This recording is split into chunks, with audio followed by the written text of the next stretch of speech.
Hello, and welcome to a session of Resident Basics. Today we're talking about surgical pathology of the ovary, and specifically the complex and challenging field of sex cord stromal tumors. I'm Dr. Louis Hassel, and we're coming to you from the campus of the University of Oklahoma Health Sciences Center in Oklahoma City.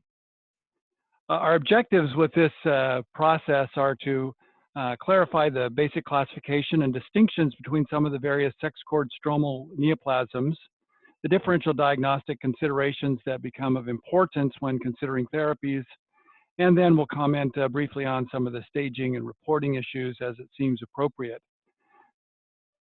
All of this, of course, aimed toward a trainee in pathology level understanding. Of course, to understand what's going on here, it's important to realize how complicated the ovary is. We have so many different ontogenies of lesions that can derive from the ovary, including the surface epithelial tumors that are most common, as you see, accounting for up to 70% of tumors occurring in the ovary. Germ cell tumors, of course, because we have there the oocytes that form the foundation for life and continuing life on Earth. Then all of the tumors of such a unique and varied nature that arise out of the stroma or sex cord stroma that surrounds the germ cells, not to mention metastatic diseases or lesions of the underlying structure, vasculature, and parenchyma of the ovarian stroma, these last being much less frequent. So we're going to focus today on this 5 to 10% of lesions that account for the sex cord stromal tumors. When you think about classifications, we're using primarily the WHO classification, the foundation of which was generated many years back by Dr. Bob Scully and many of the early workers in this area. First off, of course, is the granulosa cell tumor, but it comes in two flavors, adult and juvenile. Then we have several tumors within the fibromathecoma group, ranging from just simple fibromas to sort of sclerosing stromal tumors and various less frequently encountered entities. We have the Sertoli stromal cell tumors, which include the Sertoli cell tumor and the Sertoli Leydig cell tumor. The latter, of course, easy to recognize in the well-differentiated forms, more complicated in the intermediate or poorly differentiated forms. This rather unique lesion, the sex cord tumor with annular tubules, and then the more complicated lesion of gynandroblastoma and various unclassified lesions, and finally rounding out with the usually benign and uncomplicated to recognize steroid cell tumors that occur primarily in the ovarian hilus. So let's start and look at the granulosa cell tumors. These account for about 12% of the sex cord stromal tumors, and the majority of the malignant ones occur in this category. They come in two flavors, the adult and juvenile types, as we've mentioned. This is primarily morphologic, not strictly a clinical differential, and in terms of behavior, does not make a huge difference as well. Adult types very commonly have estrogenic manifestations, and indeed is the most common estrogenic manifesting ovarian tumor. Although, as Bob Scully is wont to have said, just about any neoplasm in the ovary can produce estrogenic or other steroidal effects clinically. Here's a nice image of what they look like grossly. Note the very yellowed appearance and the occasional cystic areas, some areas of hemorrhage. In fact, I just returned from doing a frozen section on such a tumor, and it was strikingly yellow with areas of hemorrhage and also cystic change. These can be bulky. In fact, the one that I just looked at was well over 20 centimeters in size. Microscopically, this is a histopathologist's dream because just about every pattern under heaven can be seen. We can have small follicles. We can have a diffuse pattern. We can have trabeculae and cords. We can get islands and nests of cells. We have a microfollicular pattern. And then there's this wonderful watered silk pattern, or moire silk, with gyroform forms, undulating parallel rows, or zigzag cords, and then finally sarcomatous features. So let's take a look at what these really mean. Well, here's a very simple diffuse pattern: cellular, blue cells, modest amount of cytoplasm, giving it the sort of purplish hue of a fairly cellular tumor, and a few scattered vessels in the background without much in between. Here's an example of the insular pattern: islands and nests of cells with intervening areas of maybe slightly corded or just simple diffuse stromal type cells in between. Here's the microfollicular pattern. This forms the basis of the very frequently recognized Call-Exner bodies that form in the center of these microfollicles. But this pattern is not found in every granulosa cell tumor. In fact, it's probably found in less than 1/4 of granulosa cell tumors. Higher magnification of the adult type reveals this very characteristic sort of coffee bean type of configuration with a prominent central groove in many of the nuclei. You can see that in many of these cells here, right along the long axis of the nucleus. Another pattern that we can see is that of interconnecting cords separated by stromal fragments. Here you can see that. Here are a few less frequently identified patterns: micropapillary pattern, small tubules, as you can see over here, and occasionally even a sarcomatoid or very bizarre nuclei type of lesion. The nuclei can also be, as seen here, in the luteinized pattern, quite rounded with abundant cytoplasm. So other things that are helpful as we think about granulosa cell tumors is reticulum stain can be particularly useful. And so not infrequently, we will use a reticulum stain to highlight the fact that these cells are not surrounded by groupings of cells. It is around each individual cell or small groups. So it can be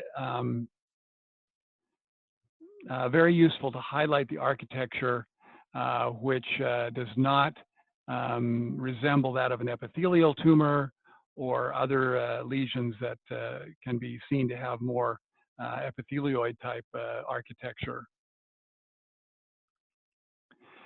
Some adult type granulosa cell tumors have been seen also to be associated with mature cystic teratoma or other features like an endometrioid carcinoma or mucinous cystic lesion that can also give you a clue that you're dealing with an adult granulosa cell tumor.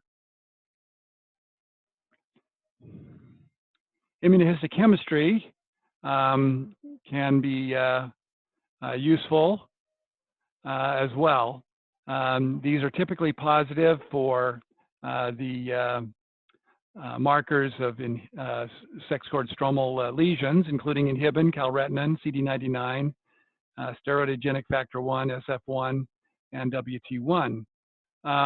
Many will also have FOXL2. It represents a manifestation of a mutation of the FOXL2 gene, but not every lab has this available, and so it's perhaps less useful clinically. Epithelial markers, EMA, will usually be negative. And the differential diagnosis, of course, includes other sex cord stromal tumors, mixed germ cell tumors, carcinomas on occasions, neuroendocrine tumors, endometrial stromal sarcomas, various other metastatic lesions can sometimes enter into the differential, particularly if you already have a history highlighting those things. To illustrate how complicated this is, this differential diagnosis can vary according to the kind of pattern that you're looking at. So in the situation where you have an insular pattern that we saw earlier, you would want to think about granulosa cell tumors, endometrioid carcinomas, carcinoid tumors, maybe a Brenner tumor or transitional cell tumor, as well as various other carcinomas and metastatic melanoma. And various other metastatic lesions can also have that appearance as well. Taking this the next step, tumors that have small acini. Well, endometrioid carcinomas, grade 2s particularly, can have small acini. Brenner tumors can have small acini. Sertoli Leydig cell tumors certainly can produce an acinar formation, as can carcinoid, struma, and so forth. These also are in the differential of granulosa cell tumors at times. Thinking about follicles, well, granulosa cell tumors typically have large follicular spaces, but so can Sertoli Leydig cell tumors or small cell carcinoma of the hypercalcemic type. Carcinoid tumors may have follicle-like spaces, struma, pituitary adenoma arising in a dermoid cyst, and melanoma occasionally will produce acinar follicle-type spaces. And then you have the various metastatic lesions as well. Corded patterns or columns, endometrioid carcinomas or stromal sarcomas occasionally. Granulosa cell tumor, of course, we've been talking about. Sertoli Leydig tumors, dysgerminoma, trabecular pattern carcinoids, strumal carcinoids, and various metastatic tumors, particularly metastatic breast carcinoma, can have this appearance. And finally, tubular or pseudotubular pattern, endometrioid carcinoma, Sertoli Leydig tumors, scatats, sex cord tumors unclassified, carcinoid struma, and the fatwa, tumor of probable Wolffian origin. We did a video recently about this lesion that you may want to check out just to check out that pattern. And then metastatic tumors like Kuchenberg, breast carcinomas can also have this pattern as well. So what happens to these tumors in terms of outcome? Well, there are a significant portion that recur, maybe 20 or 30%. And surprisingly, it's the late recurrences that are often problematic. Sometimes the patients have even forgotten that they had a tumor 10 or 20 years ago because it's kind of just remote history for them. But it's not impossible for you to see a very, very delayed presentation of a recurrence in the retroperitoneum, in the abdomen, or in the pelvis representing this tumor. Predictors of that would be, of course, advanced stage or rupture, but not always strictly related to histology. The juvenile granulosa cell tumor typically occurs in the first 3 decades, and hence the name. It's usually a stage 1 tumor confined to the pelvis, and is very commonly associated with hormonal manifestations such as sexual precocity. The behavior differs somewhat from the adult type in that it tends to have earlier recurrences and may be more likely to be fatal if it occurs at high stage. Grossly, it's fairly similar. Here you see an example listed from the files of the Mass General, variable hemorrhagic, yellowish, and partly cystic and solid lesion. Cystic and follicular structures are quite typical in this. Sheets and cords of cells with occasional follicle-like structures. Lots of cytoplasm, and vacuolated cytoplasm is typically found. And the nuclei are round. They're not grooved, and they tend to be fairly euchromatic. Maybe hyperchromatic, but very minimal to severe nuclear atypicality is seen. So it can be quite variable in terms of atypia. Occasionally, you'll see hobnail type cells around the follicles, raising concern for clear cell carcinoma, and it's very easy to find mitoses in most cases.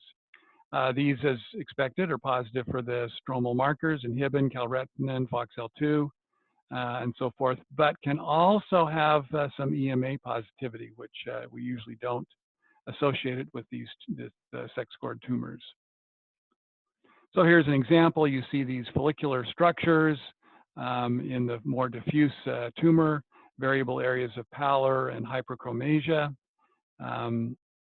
Here we can see a little bit more of this follicle type structure with variable sizes and intermingling cells between the follicular structures. Here you can see more of the sort of more hobnail type of cells around some of these follicles with a very microcystic appearance. Sometimes though, you'll just get sheets of cells and then sheets of intervening tissue with relatively low cellularities or sclerosis type of pattern. that can be confused with a sclerosing stromal tumor or with other types of neoplasms as well. Here's a high magnification view showing the frequently identified mitotic figures and the fairly uniform round nuclei and euchromatic appearance of these nuclei. You see there's not a lot of hyperchromasia or prominence of the chromatin in this lesion. The differential diagnosis for juvenile granulosa cell tumor, of course, primarily is the adult type. That's not a critical distinction, as we've already indicated behaviorally. But it's nice because it does correlate usually better with the syndrome. A yolk sac tumor, particularly the polyvesicular vitelline variant, and occasionally embryonal carcinomas can have appearances that look like juvenile granulosa cell tumor. Small cell carcinoma, the hypercalcemic type, usually has much higher mitotic rate and smaller cells rather than abundant cytoplasm, but it can have the follicular pattern. Thecomas can have a very diffuse appearance as well and can be mistaken for juvenile granulosa cell tumor.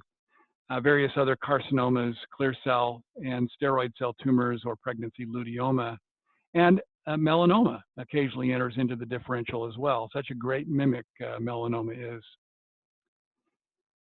So let's move on to fibromas and cellular fibromas. These affect a broad age range, but more common in adults. They are usually very firm neoplasms with calcification.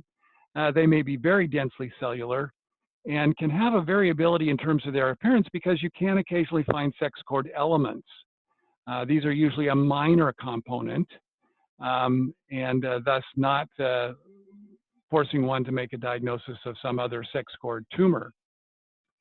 Here's a microscopic example, or excuse me, a gross example of several. You see that firm, pale tan to yellow cut surface. And occasionally you'll see sort of hemorrhagic or cystic degeneration, as you can see here. Under the microscope, these can be generally fairly bland, spindle-shaped cells, fibromatous type of pattern, intervening fascicles, with trichrome, varying amounts of collagenous tissue. Here you see these coarse, almost sphenoid body type of fibrous bands with plaques formation. And occasionally you'll find even a very granular type cytoplasm. This is a rare variant with this granular appearance, but would certainly raise consideration of things like a granular cell tumor in some settings if you had this as the exclusive manifestation. Very cellular fibromas can occur with varying amounts of nuclear atypia, usually not very much. And then occasional sex cord elements, as we see here, small tubules with maybe a central hyalinized area, as you see here. As I noted before, these are usually a minor element and not the dominant feature. If they were dominant, you would render a different diagnosis usually. Immunohistochemistry is rarely needed, and so these will be positive for many of the stromal markers that we've indicated already, less frequently with inhibitor calretinin, and maybe with hormone receptors or myogenic markers. The differential diagnosis, thecomas, luteinized or typical, massive edema sometimes of the ovary due to torsion or other factors can occur and is a critical differential in some circumstances. Stromal sarcomas, either primary or metastatic. Fibrosarcoma can be within the realm here. And if you see more than 4 mitoses per 10 high power fields, that's usually the threshold used to make that differentiation. Krukenberg tumors can evoke a very pronounced fibromatous response. And so if you're not looking for those signet ring cells or they fade into the background, or you confuse them for the signet ring-like fibromatous lesions, you will miss that. And then various other tumors, cystadenofibromas and Wolffian tumors can enter into the differential as well. So these are the tumors besides fibrothecomas that may have focal fibromatous areas. Some of the surface epithelial tumors like adenofibromas, with a very prominent fibromatous component. Brenner's tumor, especially prominent to do this. Endometrial stromal sarcoma, mesodermal adenosarcomas, and then the sex cord stromal tumors that we talked about, the granulosa cell sex cord, unclassified fibrosarcomas, stromal tumors with minor sex cord elements, sclerosing stromal tumors, and so forth. So those are the differential diagnostic considerations in this lesion. Thecoma, in contrast to fibroma, implies a tumor that's actually functional, that has some element of hormone production. This is not a strictly important distinction, and so sometimes these two tumors are lumped together, as in the term fibrothecoma, when you don't know whether it's clinically functional or not. But thecomas are usually seen in postmenopausal women, and the hormonal manifestations may be things like endometrial carcinoma or atypical hyperplasia or even stromal sarcoma. These will be positive again for the usual markers and also for hormone markers. Here's a nice picture of one, a slightly more golden yellow color here, as we would expect for a hormone producing or steroids producing tumor. Here's how it looks under the microscope, where you have fairly abundant cytoplasm in these luteinized cells and intervening fibrous tissue. These are hyaline plaques that may not be seen everywhere, but can be seen in some of these tumors. And if you've got a more cellular tumor, you'll see these more clear cytoplasm type cells that are the luteinized cell component within the stroma. And so in some circumstances, these might be mistaken for Leydig cells, for example, or for a Sertoli Leydig tumor of intermediate differentiation. You can see how that might enter into the differential diagnosis with that. Here's a tumor with slightly more atypia and a very loose appearance, cellular, less cellular areas that could be confused with the sclerosing stromal tumor, for example, or sclerosing peritonitis.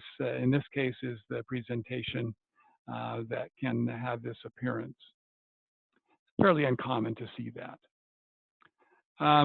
Here's a luteinized thecoma that has, again, sclerosing peritonitis associated. And here you see these more rounded cells with pale pink cytoplasm that are the luteinized component. So I mentioned the sclerosing stromal tumor a couple of times. What is it? Well, it's a tumor usually of young adults, more than 80% occurring before age 30. It's unilateral and quite sharply demarcated. It has a very lobular appearance. It's sort of a pseudo-lobular pattern, but it has cellular areas alternating with very edematous or myxoid areas. And then the vasculature may be quite prominent. Again, usual markers for stromal tumors. So here's a nice gross image, and you can see this sharp demarcation around the periphery with almost like a rind or a skin on the surface of the tumor. And you see variable firm fibrotic areas, edematous areas, and perhaps more cellular areas grossly. Those correspond to what we see under the microscope. Here on the lower left, a very paucicellular or low cellular area, an intervening band of more cellular area, then another area of less cellularity. And here you see these dilated, thin-walled vessels that are also characteristic of this lesion.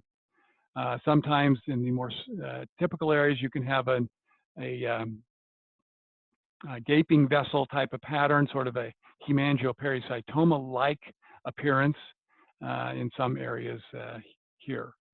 And in contrast here, nice cellular area on the left, edematous, loose, low cellular area on the right. And another pattern, sort of here, a sort of nodular appearance with the gaping hemangiopericytoma-like vessels and a spindle cell pattern around those vessels. Differential diagnosis, we've mentioned fibroma thecoma. Krukenberg tumors or hemangiopericytoma, if the vascular pattern is prominent. Myxoma, Massive edema of the ovary, another differential consideration that's not neoplastic, and then whatever other things may come to mind. Here's an example of a signet ring type stromal cell tumor, a very unusual tumor, but you can see how this might masquerade as a Krukenberg tumor with these non-epithelial signet ring type cells masquerading histologically. So when you see a signet ring or pseudo signet ring type cell, it's certainly a good idea to do the appropriate markers to see if you do have epithelial characteristics, the presence of mucin or not. And to be wary enough to know that just because you see signet ring cells doesn't make it a metastatic signet ring cell carcinoma. Here's a more myxomatous lesion. You see the delicate vasculature, very low cellularity, and the intervening loose tissue characteristic of myxoma. Another tumor that we may render or count in this area is the microcystic stromal tumor. Here we see this microcystic pattern with intervening bands of dense collagenous tissue and a variable cellularity here. Lack of epithelial markers, positive stromal markers, those would be the indicators for this microcystic type stromal tumor. These are, again, quite rare. So let's go on and talk about the Sertoli stromal tumors. The main categories in this lesion, of course, are the Sertoli-Leidig tumors and the Sertoli-only tumors. So beginning with the latter, Sertoli-only tumors, young age, usually non-functional, typically stage 1, unilateral, and follow a benign course. But if you've got mitoses or necrosis, then you maybe need to think about more malignant type behavior. Here's a microscopic image, and you can see how this tumor has sort of small tubular, small glandular type function, and you might be concerned about endometrial type carcinoma. But age group, think this is a 25-year-old. That's not the typical presentation of endometrial carcinomas of the ovary, but would be fairly typical for a Sertoli cell tumor or Sertoli-Leidig tumor.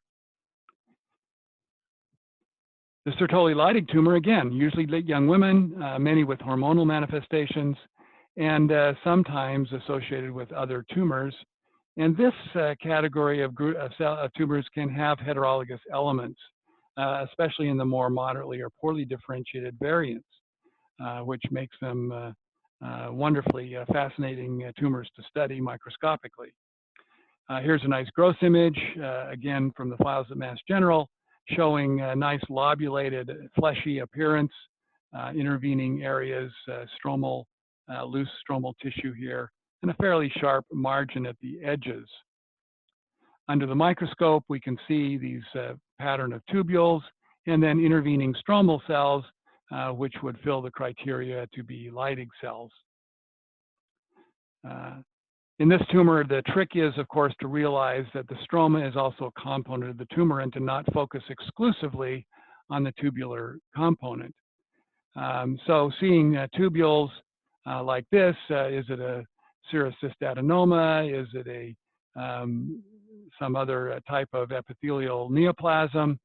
Make sure you look carefully at the stroma to make sure that you have not missed the Leidig cell component. And here's an example of a less well differentiated tumor. We just see loosely coherent areas of more cellular tissue with intervening loose tissue. And these areas have a very vaguely epithelioid or tubular, trabecular type structure, but it's very difficult to make out the distinctions. And that's where you start getting into the intermediate differentiation or poorly differentiated category.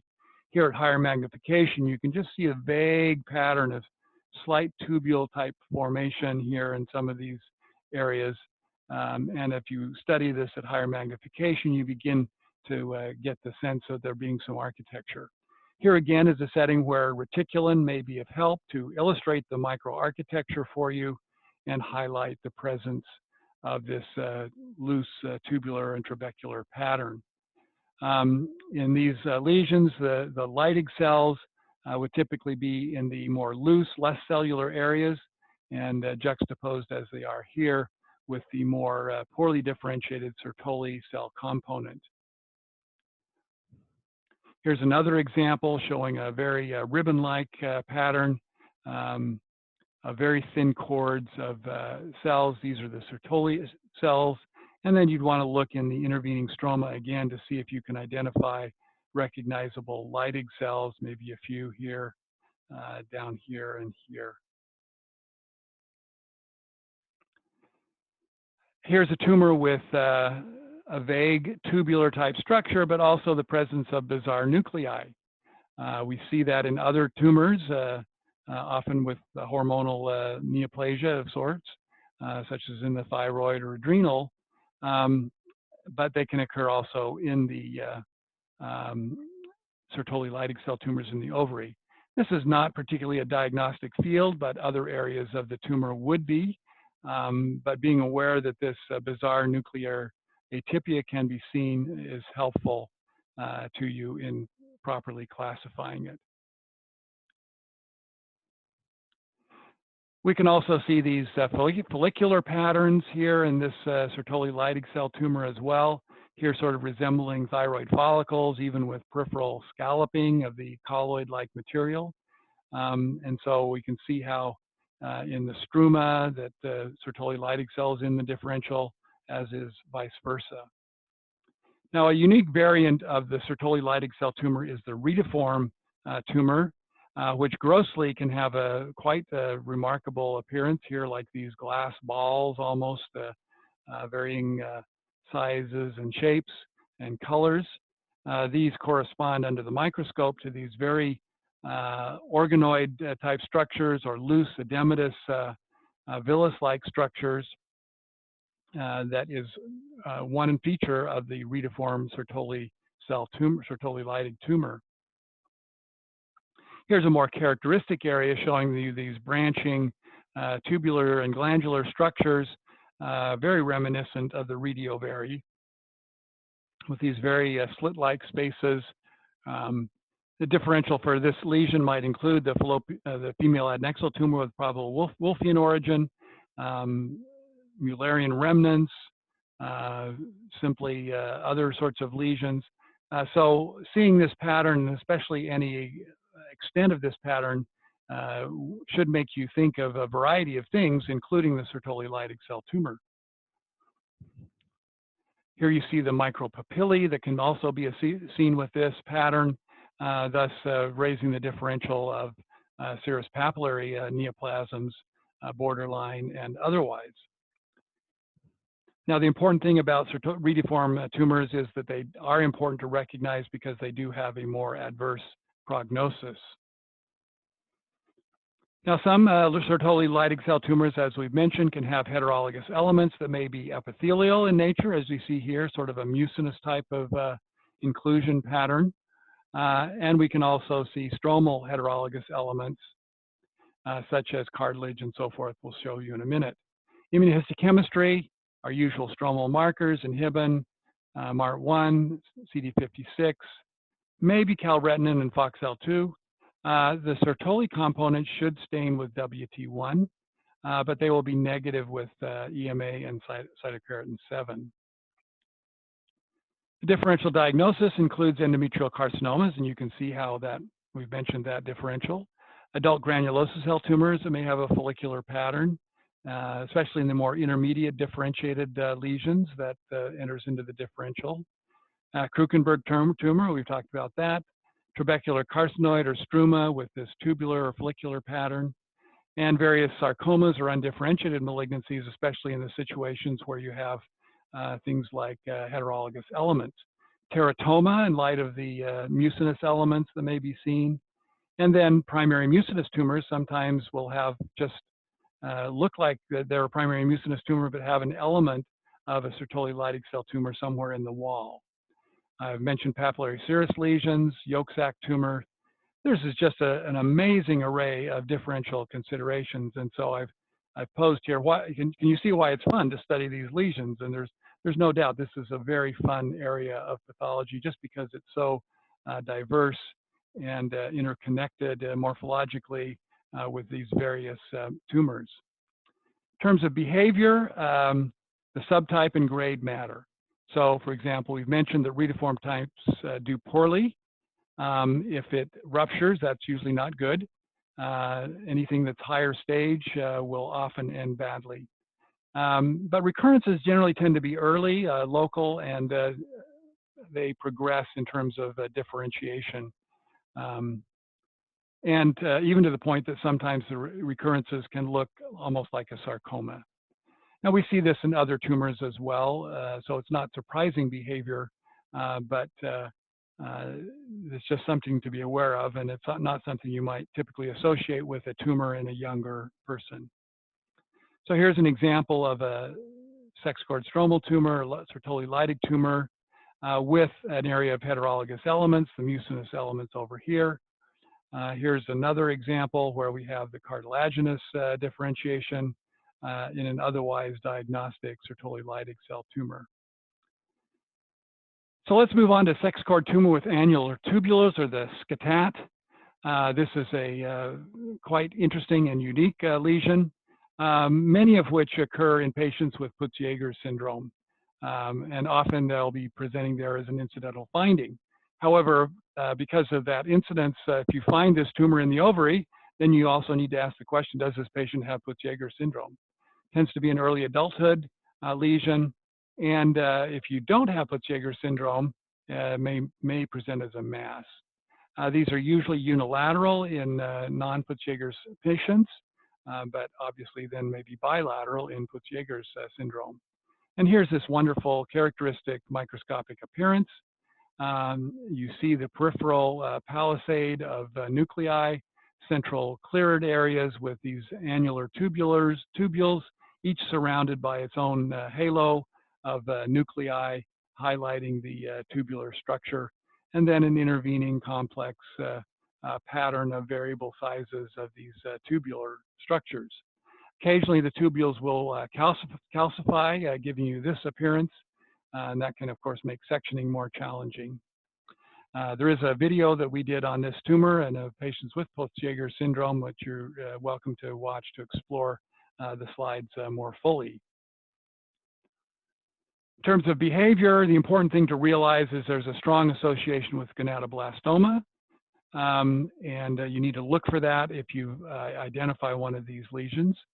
Granulosa cell tumors or Sertoli lytic cell tumors can be mistaken for this lesion at times, and various mixed germ cell or sex cord stromal tumors. In the absence of Peutz-Jeghers syndrome, 1 in 5 of these cases are malignant and will spread. So those can result in recurrences. In the setting of Peutz-Jeghers syndrome, however, they're almost always benign, though an association with gonatoblastoma may imply something more serious. Here's an example of another sex cord stromal tumor, a stromal luteoma, very prominent luteinized cells here in a fibromatous type background, just as a little gem to conclude with in that group. So let's go on to the steroid cell tumors and think about what we need to do with these lesions. So stromal luteoma, I just showed you one. These are benign, small lesions, usually postmenopausal patients, and they have a very eosinophilic lipid poor cytoplasm, but they may simulate a glandular structure. So here's an example, a stromal luteoma, very nested pattern of cells, hyaline hyalinized background, and you'll see that the nuclei are really quite round, as typical of a steroid type tumor. The lytic cell tumor is a tumor where we can actually identify and verify that we've got crystalloids of Rinke, but not all cases are present. Usually this occurs in the ovarian hilus. So how do we call it a lytic cell tumor? Well, if you've got evidence of virilization or hirsutism due to testosterone, then it's most likely a lytic cell tumor. These are generally benign lesions, but if you've got a tumor that's in the hilus, has a background of hilus hyperplasia, has a fibrinoid vascular change or shows nuclear clustering, you can make that diagnosis of Leydig cell tumor if you have not been able to identify a crystalloid lesion. So those are some pretty strict criteria. Here's a gross image to highlight this, and you can see this pigmentation of the lesion, almost like a black adenoma of the adrenal gland. Here's the microscopic appearance. You see these rounded steroid cells, abundant cytoplasm. Here's the fibrinoid change to the vessels. Intervening acellular zones may be seen. And here's a more prominent evidence of this fibrinoid change to the vasculature that is seen with these Leydig cell tumors. Usually this is not seen in other steroid cell tumors. And occasional bizarre nuclei can be seen in this tumor as in other hormonal endocrine tumors. Here's a sort of sieve-like vascular pattern. These are actually pseudovascular spaces without endothelial linings, but have just got hemorrhage or blood within the spaces. Of course, if you are fortunate enough to find an abundance of these crystalloid structures, the rhomboidal eosinophilic crystals of Rinke, then you have gotten the divine help to make your diagnosis that is always nice to have from time to time. Now, steroid cell tumors, again, we did a video on one of these a short while back. This is the most common lesion that you'll see, and certainly it's not inappropriate to classify these others into this category because the behavior of most of these is fairly similar. This can be present in some younger patients and usually will have some evidence of hormone production, but with a steroid cell tumor in OS, you can get a variety of other hormones produced, including cortisol and so forth, that can even produce Cushing syndrome or other endocrine challenges. These will have many of the sex-cord stromal markers, negative for cytokeratins, EMA, chromogranin, HMB45, and WT1, which tells you that you need to rule out picomas and rule out some of the other epithelial and Leydig cell lesions that you might be concerned about, or Sertoli cell lesions. Here's a nice image of this sort of golden orange brown color on the section surface, and you see it here in the hilus of the ovary. Microscopically, it looks just like adrenal cortex, nested, rounded cells, rich vascular network, very round, bland nuclei, fairly small, low NC ratio. Occasionally lipidized, very clear cell appearance, as you see here, as you might see in the strata granulosa of the adrenal cortex. Now, if you find necrosis, this may be an indicator of malignancy, as we see in other areas of adrenal rest type tissue. Necrosis and mitotic activity can be markers of malignancy. Here's another tumor stained with inhibin, and that was helpful in this case to make the diagnosis. So if you've got these tumors that have lots of pink granular cytoplasm, what are we thinking about? Well, you can have carcinomas that have very oxophilic or granular cytoplasm that includes clear cell endometrioid and hepatoid variants of yolk sac and various other cell tumors, squamous cell carcinomas occasionally, and small cell carcinoma with hypercalcemia as well.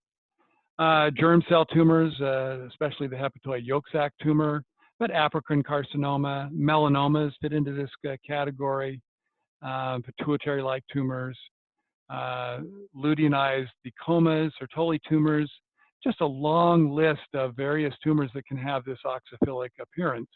And so you do have to look and consider a wide array of things in this setting. Now, most of the steroid cell tumors are benign, but some will be malignant, about a third. And that's especially if they present at advanced age or they have actual Cushing's disease present at the time of presentation. If the size is over 7 centimeters and you see more than 2 mitotic figures per 10 high-power fields, then that is an indication that you're going to deal with malignancy, especially if you've got necrosis and high-grade nuclei. So that's a quick run-through on some of the scored stromal tumors. We're going to have an unknown session dealing with some of these, teaching session later this week, and we will post the video from that with our residents again. We invite you to take a look at the video and of that to test yourself and see how well you would do with our cases. Thanks for being with me, and I hope that you'll like this and share it with your friends, fellow trainees, and we'll look forward to seeing you again in the future.